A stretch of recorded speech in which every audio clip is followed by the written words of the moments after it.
Cette journée commémore la célébration de la Convention des Nations Unies relative aux droits de l'enfant, qui est une convention qui a été signée il y a de cela 35 ans déjà, pour justement offrir des garanties juridiques pour le respect, la protection et la réalisation des droits de l'enfant.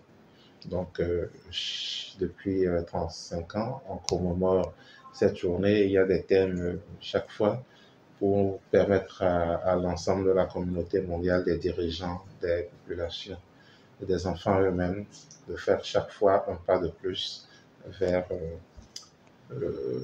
la réalisation des droits de l'enfant. Chaque année, il y a un thème. Le thème de cette année, c'est justement écouter l'avenir. Et donc, il y a eu des actions spécifiques que l'UNICEF a faites dans le cadre de cette journée-là. Mais après, il y a plus globalement notre positionnement au Bénin et dans les départements du Borgo et de la Ligurie pour ça. Donc, si vous permettez, je commencerai peut-être par ce que nous avons fait dans le cadre de cette journée-là. Écouter l'avenir. Écouter l'avenir, c'est donner la possibilité, c'est de prendre conscience que justement l'avenir appartient aux enfants et qu'il faut investir dans les enfants aujourd'hui pour préparer l'avenir, leur offrir un meilleur futur. Mais c'est aussi permettre aux enfants de s'exprimer, pas seulement par la parole, mais d'exprimer leurs rêves, de révéler leur potentiel et justement de les soutenir pour que ces rêves-là puissent disons, féconder la réalité, devenir une réalité.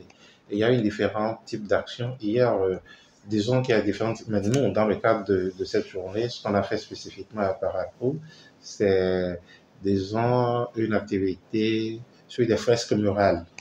Donc, on a fait des graffitis sur le pan de mur, sur notre, disons, notre magasin, notre espace de prépositionnement qui est situé à Guéma. Donc, on a invité, il y avait des artistes, des peintres qui sont venus et qui ont fait une session avec les enfants de l'Association nationale des communes enfants du Bénin, justement, une délégation, pour les sensibiliser aux droits, mais pour leur permettre aussi de s'exercer à la peinture murale, à faire des fresques. Et donc, il y a eu de jolies fresques sur les droits à l'éducation, principalement, mais ça a été aussi une opportunité pour sensibiliser nos jeunes reporters et aussi des jeunes de l'association des étudiants agro-pastorales du Nord, justement, sur les droits de l'enfant, le droit à l'éducation, à la participation sur les différentes catégories de droits. Le Bénin a beaucoup progressé, quand on regarde les indicateurs, on a beaucoup progressé.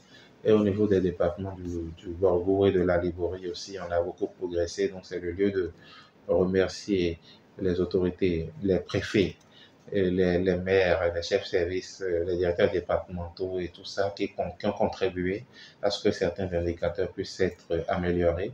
Mais on a également des défis. Donc, si on a tendance à plus parler des défis que des succès, c'est parce que justement, les questions des droits de l'enfant, pour investir dans l'avenir des enfants, ça ne peut pas attendre. Il faut écouter l'avenir, ça commence aujourd'hui. Et chaque minute qui passe compte. Et donc, c'est pour ça qu'on insiste là-dessus. Mais on reconnaît qu'il y a eu des progrès. On salue les communautés, les dirigeants pour ces progrès-là. Mais on voudrait exhorter tout le monde à ce qu'il y ait une dynamique, un mouvement en faveur des droits de l'enfant, à commencer par les communautés, à commencer par les parents, qui sont les premiers concernés par les questions des droits de leurs enfants. Donc, on demande à tout le monde de faire des efforts, de continuer par faire des efforts pour que les indicateurs qui sont pas encore comme ils doivent être puissent s'améliorer et que nous puissions tous, dans quelques années, nous frotter les mains et nous réjouir d'avoir été des champions